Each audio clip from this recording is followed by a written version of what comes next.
Wonder Woman versus Buzz Lightyear.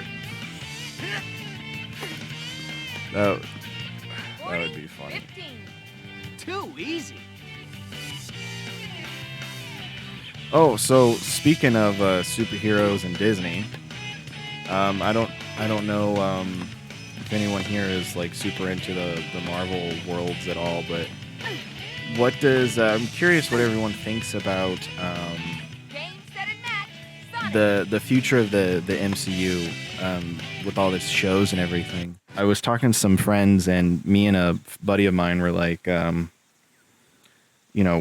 kind of overwhelmed with everything that's supposed to come, because before it was just like you watched the Marvel movies, you didn't have to watch Agents of S.H.I.E.L.D. or Daredevil or whatever. They had nothing to do with anything. They were just extra. The only thing you had to do was watch the movies as they come out. But with Disney Plus, and there are all these shows, if I'm understanding correctly, WandaVision, Loki, all these shows are a part of the same MCU that the future movies are going to be in. So, I think it's the intention that they want you to watch everything to get the full story. And I don't really like that because it's just overwhelming. Hey, I just wanted to hop in real quick and say that things have changed a little bit since I've said that. This video has taken me forever to edit. I apologize. And since then, WandaVision has released. I've been watching it. I love it. Think it's a good time. But there's nothing else going on right now. So I think my old argument still stands if you aren't caught up with the MCU. But that's always been the case. So, yeah, just wanted to update you guys with that real quick. Hey everybody, Spin here. So first, I just wanted to say thank you for watching this video.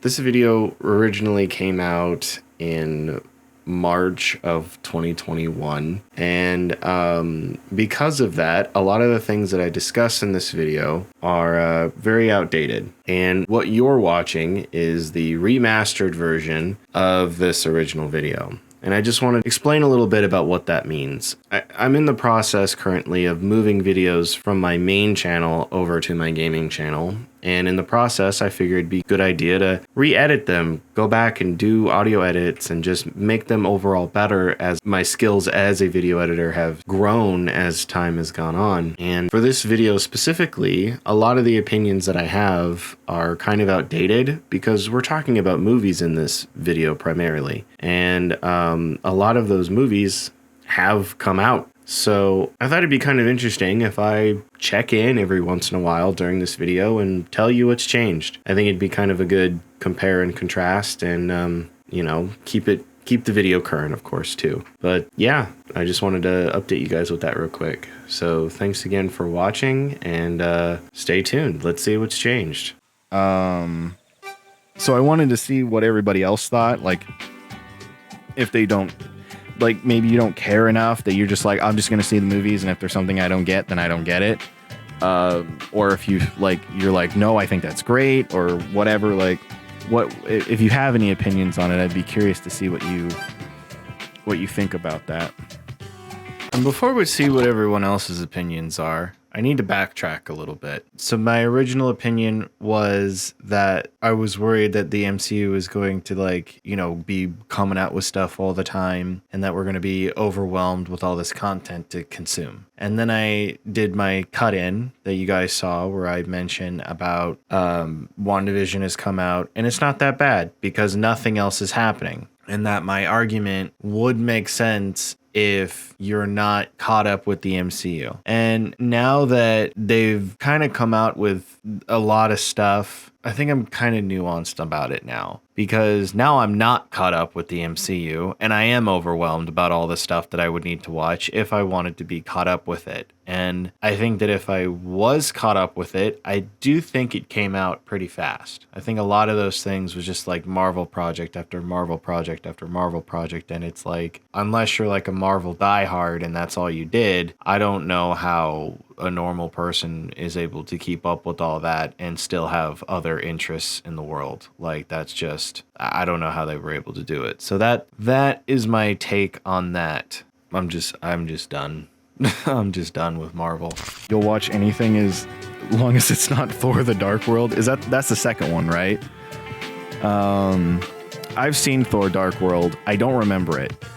Actually, I remember parts of it because I think that's where the little red whatever was introduced. The sucky one. So yeah, the sequel. I did watch that one, but I don't remember much of it. If that's the case, that's expecting a lot out of their fan base. That's what I think. That's what me and my other friend were thinking. That's like, if that be the case, that's a lot. I don't have time to give it all to Marvel. I don't want to watch everything. You know, like when I was watching the original Marvel films, I didn't watch Agents of S.H.I.E.L.D. at all. I mean, I heard that it wasn't good. Like it's kind of like a 50-50 thing, kind of like how the CW shows are. But like it was entirely optional, so I didn't feel bad for not doing it. Marvel, EA Marvel. Yeah, really. We're gonna go see the new Spider-Man, and you know it's like it's gonna have the other two Spider-Man in it, but they're gonna be paid DLC. Right. Don't really care about Marvel unless your friends drag you to see it. So that's fascinating. Do you not care about it? Just like, because I have another friend who didn't care about the Marvel movies or comic book movies at all, but his reasoning for it was because there were no consequences. He didn't like that nothing mattered. If Superman dies, who cares? They'll just bring him back. And so like it kind of took the fun out of it for him. He wants for there to be like hard choices with actual consequences, which I guess I get, but I mean, I think for me the comic book movie thing is just about the ride. And so like if Superman dies, yeah, you know, he could come back. That's not always promised. I suppose statistically, you know, it's likely that he would come back because he's a real prominent character. But like, just live in the moment, and it's sad that he was gone. Same thing with Spider-Man, and everyone that, you know, disappeared in Endgame, like that tore me up, right? Obviously, they weren't going to let Spider-Man go, but I was like, they can't do my boy like that. So, but I'm curious what you mean by drag you to do it, because I would like to watch a Marvel movie with you sometime if you're interested. But if you're not interested, then I don't want to drag you. That doesn't sound cool. Hey, listen. I'm gonna say that it's entirely personal preference. If that I don't think that sounds bad at all. You know. I don't know that I necessarily agree with a feminist route, because the most pro feminist movie I think was Captain Marvel, and nobody liked it. But I mean, not anybody that I know.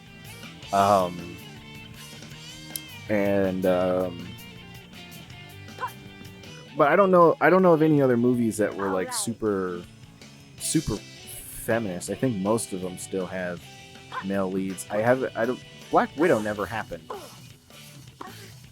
That was supposed to happen. I wonder what they'll do with that. I'm curious what they'll do with that. But 40, 30. So we talked about a lot of different things. The last thing I mentioned though was Black Widow. What happened to it? It came out, and I saw it. What do I think of it? It was pretty good. I remember really liking it. It's been a while since I've seen it, so there's a lot of particular details that I'm drawing a blank on. I would need to do a rewatch if I wanted to do like a accurate review. But I do remember liking it, and I do remember it being pretty good. I really don't know what else to say about it besides it was pretty good. Something else I wanted to address really quickly too was I was talking about a friend of mine that had a issue with MCU because there were no consequences, and I was like, well, if you just go on the ride. And I have since engaged with other media where I kind of understand where my friend was coming from. And I think that it, just like with most things, it's incredibly nuanced. I think that MCU Endgame did a good job with it because I couldn't imagine at that time how they were going to undo everybody dying.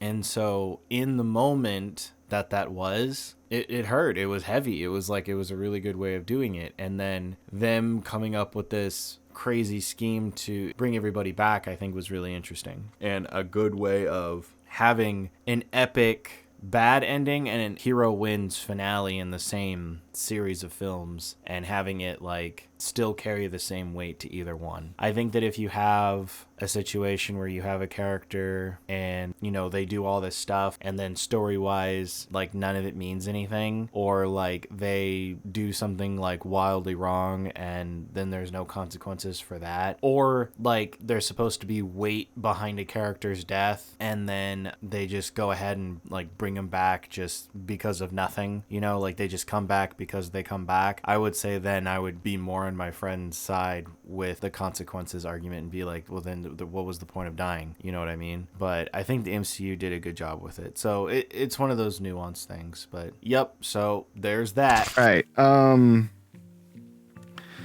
So let's see. What do we have here? Yeah. So I don't know.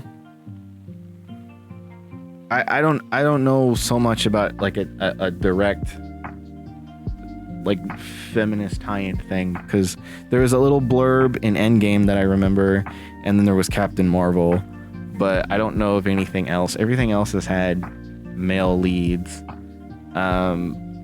If the MCU is going to get as complicated as I think it is, I may get to a point that I just drop out and only go see the ones that I really want to see. Like that's ever gonna happen.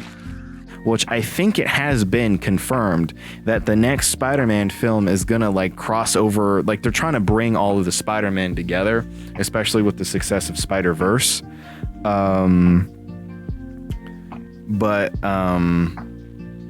So that one is supposed to have Tobey Maguire and Andrew Garfield, which little blurb on that real quick, and then I'll run through these comments real quick, and then I'll jump back into the game. And before I get into that blurb, let me address what I just said in that little clip. So the little Shrek joke that I did, Like that's ever gonna happen.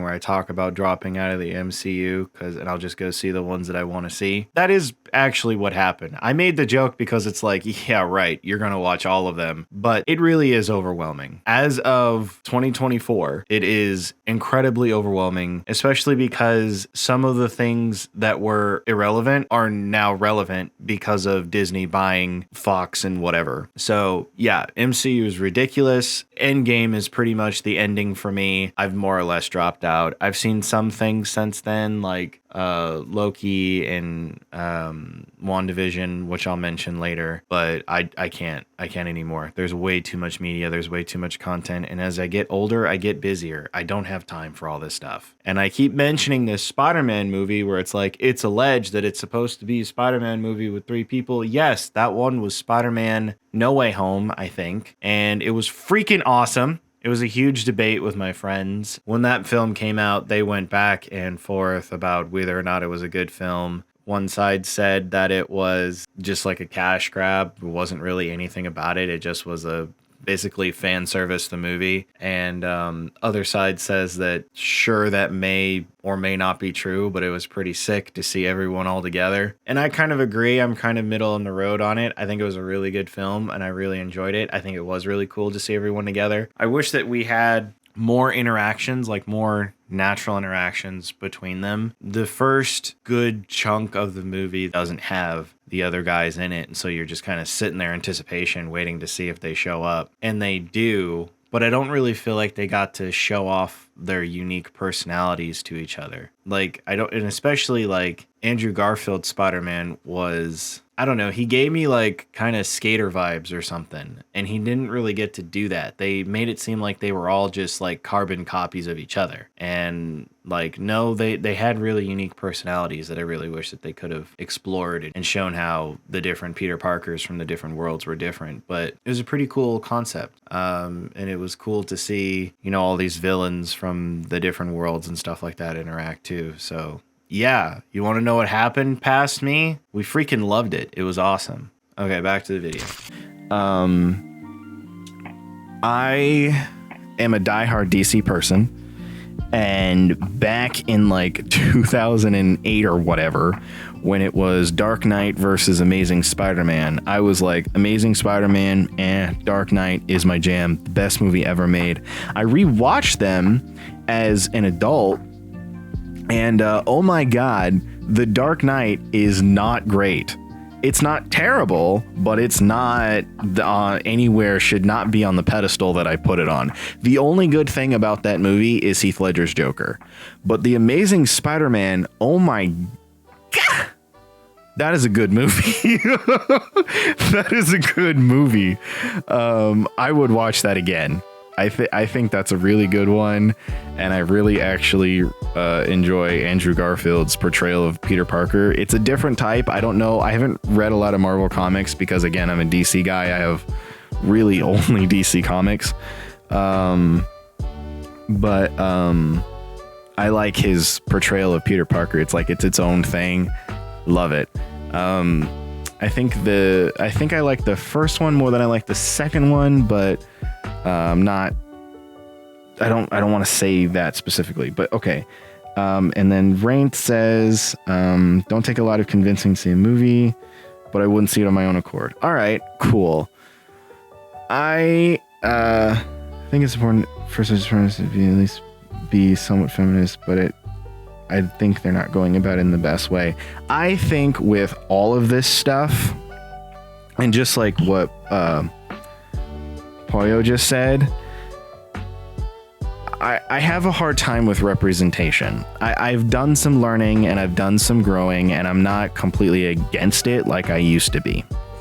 I just think that if you're going to put a person of any kind of special characteristic on the forefront, they need to be more than just that characteristic. Like, there are strong female characters, because that's kind of my jam, that are the leads of a lot of different things, that it's not about that they're a woman. Maybe they tackle that a bit, you know, maybe they go up against some big strong, you know, dude, and oh, you're just a little girl, and then they totally kick butt.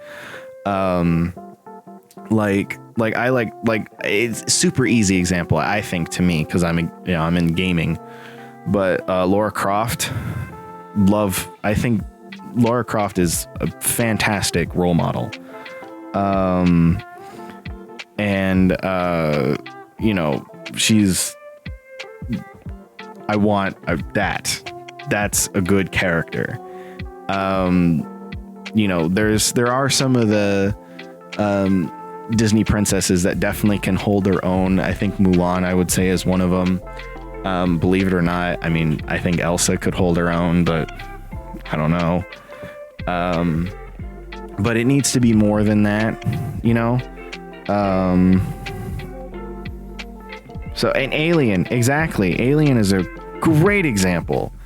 I wish that they would make a Metroid movie to prove this as well, because Samus, same thing.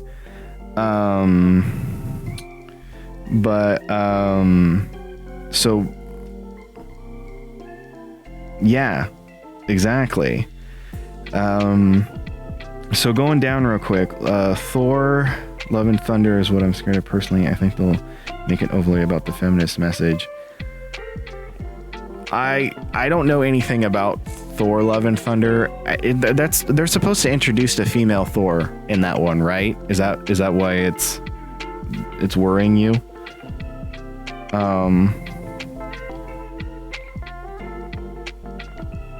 I was kind of nervous about that too.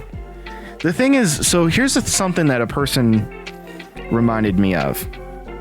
I have a friend, just real quick. I have a friend that used to work at Disney World. They got a job as it's through the college program, and it was doing the what is it called? I want to say it's Imagineer, but that's not it, because they're engineers, and that's not it. She wore the costumes. So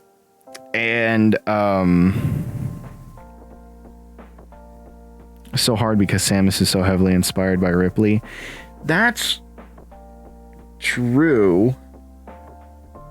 The thing about media, there's a series online called Everything is a Remix. If you haven't seen it, I highly recommend it. I watched it on my own, but I also watched it in a design class that I did. Nothing is original, like, at all, because everything has been a spin on something else. And so the fact that Samus is not Ripley is enough of a case for them to say that it's not Alien, it's Metroid. But I mean, that's what I would say. What was I saying before? Oh, so she used to wear the costumes, and so she, like, you know, she was very involved in the Disney World. And I had mentioned that I was really worried, personally, if I can speak openly, about Frozen 2 and Elsa being rewritten as gay. I have no issues with Disney making a new gay Disney princess. I would be 112% behind that. I don't think it should be Elsa, though. And I had mentioned that to my friend, and they had said Disney is not bold enough to do that. They would actually lose a lot of fans and money by taking such a huge, bold path like that than they would be, like, you know, they would lose a lot of subscriber, basically. So I'm saying that to maybe try to ease the concern with Thor, that there may be a little hint of something, but I don't think it'll be enough to, like, super ruin the whole movie if that's something that you are not, you know, wanting to engage in, is all I'm trying to say. Yeah, I don't know what Hollywood's damage is with video game movies. Like, I really, Sonic was surprisingly good, but it was surprisingly good. I think a friend of mine put it very well. I think it's really good for a kid's movie. It's better than Detective Pikachu by far.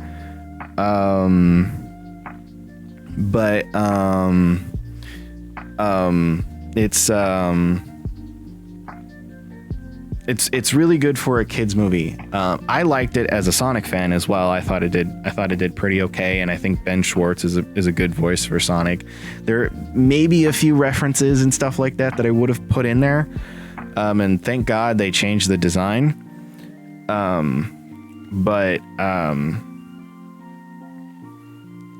Yeah. So, but here's the other thing. People, I think, forget a little bit. And it's totally okay because they have not said anything about it. And then I promise I'll get back to the game. It's like he's stalling because he doesn't want to fight Sonic. And it's like, more or less, yes, that is true. I'm very scared.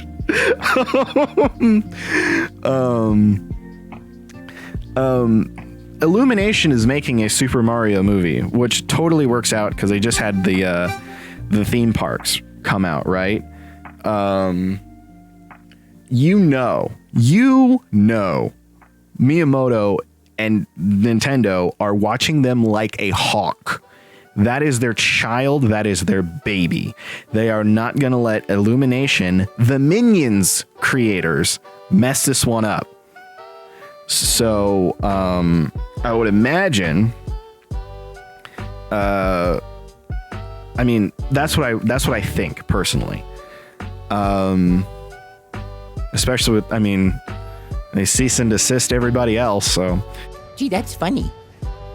Okay, so I mentioned the Super Mario Brothers movie. That also has come out, and it was freaking awesome as a Mario movie. I have a whole video on it. I'll link it in the description down below. That one's on my main channel. But I was kind of right. Nintendo and Miyamoto himself definitely kept close eye on Illumination to make sure that things were, you know, represented accurately and stuff like that. The movie is absolutely loaded with references to just the Mario franchise as a whole, past games and so on and so forth. So it's just a really fun watch. It's not like epic cinema and you're not going to have this like new meaning in life after, you know, watching it. It's just good fun. But it was fun. And I think that for me, that's enough. Especially with it being Super Mario. Like, Mario's supposed to be fun. But yeah, I have a whole thing about this. We didn't have any information at the time, obviously, about who was going to be playing the characters for the Mario movie. And so if it was going to be Charles Martinet, you know, doing like the Mario voice through the whole thing, that would have been a bit much, I think. But I don't think Chris Pratt did a bad job. Now that we know who it is, right? I don't think Chris Pratt did a bad job at all. It made it easier to listen to for the,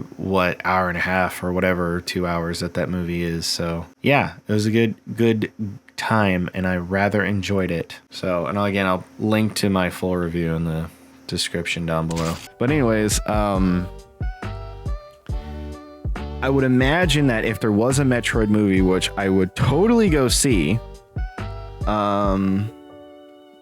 Nintendo would do the same thing. At least I would hope that Nintendo would be like, listen, if you so much as damage the reputation, you so much as leave a scratch on the reputation of our franchises, it's your head. You know what I mean? Okay, enough stalling. We gotta get it. We gotta fight Sonic. We gotta do it. Which I want to just real quick too, just one little second. Thank everybody for Illumination.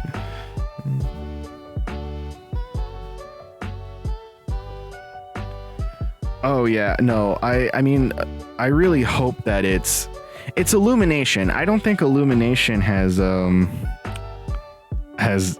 done any like real, like DreamWorks has, you know, where they do the real life. What was Smurfs? Was that DreamWorks or was that Sony? But I don't think they'll do something like that. I think Illumination has a reputation of being completely 3D. So hopefully it's just another 3D movie. I don't know that I can stand Mario talking for 2 hours if he's gonna like speak complete sentences. Hopefully it's other people talk for him or it's just gestures or something, but I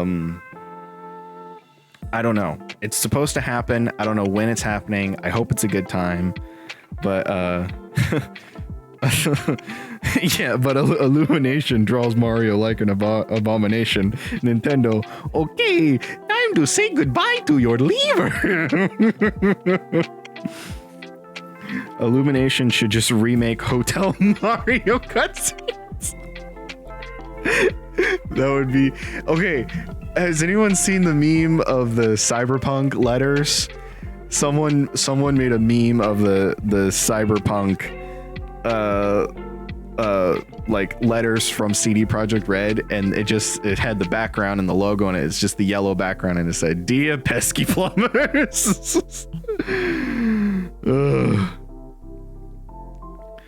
Did we just get Hotel Mario, the animated series or the animated movie? That would be hilarious.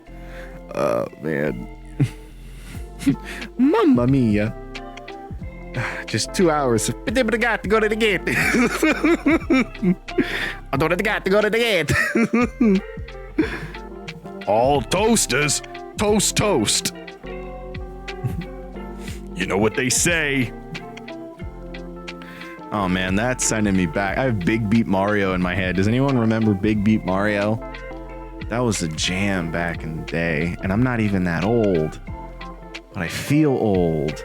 What the freaky deaky? All right, let's get our butt kicked by Sonic.